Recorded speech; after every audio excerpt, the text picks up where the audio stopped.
Ever feel like you're constantly chasing the clock? Like there's just not enough time to get everything done?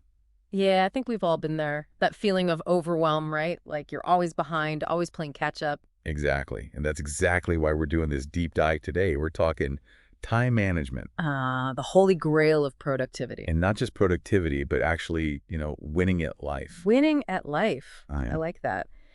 And speaking of, we've got this text excerpt titled Time Management Mastery. Organize your day, win your life. Bold statement, right? A bit dramatic, don't you think? I mean, does organizing my day really equal winning at life? Well, it's definitely setting the bar high. But I think what they're getting at is that good time management isn't just about, checking things off a list. Right. It's about having time for the things that actually matter to you. And this excerpt, it seems to be emphasizing both productivity and happiness. Yeah, that's interesting. It says organize your day. So what exactly does that look like? Any practical tips on how to organize your day for maximum productivity and life winning? Unfortunately, we don't have the full text to get into the nitty-gritty details, but it's probably safe to assume that they're talking about routines. Routines. Yeah, Yeah. creating a daily structure. Routines are really the bedrock of good time management. They provide consistency, reduce decision fatigue. You wake up, you know what to expect. Kind of like think of it like the foundation of a house. Okay. Yeah, that makes sense. Solid foundation, strong house. Yeah. But even with a routine, how do you decide what to actually prioritize? I mean, there are only so many hours in a day, right?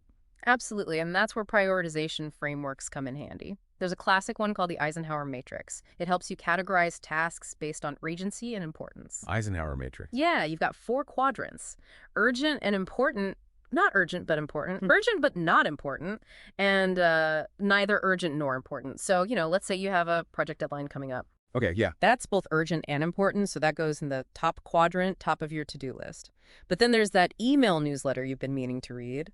Probably not urgent, not that important. It helps you see what really needs your attention. So it's about making conscious decisions about what not to do, too. Exactly. But even knowing what to prioritize, sometimes that feeling of overwhelm doesn't go away. It can still feel like there's just too much to do. Oh, for sure. And that's where time blocking can be a game changer. Have you ever tried time blocking? I've heard of it, but not really. Basically, you allocate specific blocks of time for different tasks, almost like building your own personalized daily schedule. Okay. So, for example, if you know you have the most energy in the mornings, you might block off that time for focused work. And don't forget to schedule breaks, too. They're super important. Right. Breaks. So, okay, I'm seeing how these techniques can create a sense of structure and control. But how does this all tie back to that whole win your life idea? Well, think about it this way. When you manage your time effectively, you're not constantly putting out fires, reacting to urgent demands. You've proactively created space for things that are aligned with your goals, your values. Whether that's spending time with family and friends, pursuing a hobby, or just, having some quiet time to yourself, Yeah.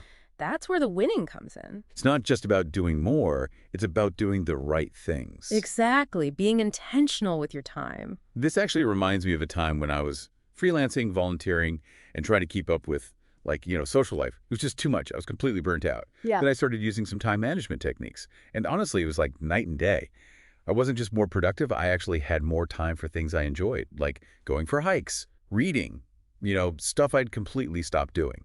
That's a perfect example of how time management can actually free you up. Not to do more, but to be more yourself, more present. It's not about becoming a, productivity robot. No, not at all. It's about using these tools to design a life that, that actually feels good. You feel in control of. Exactly. Yeah.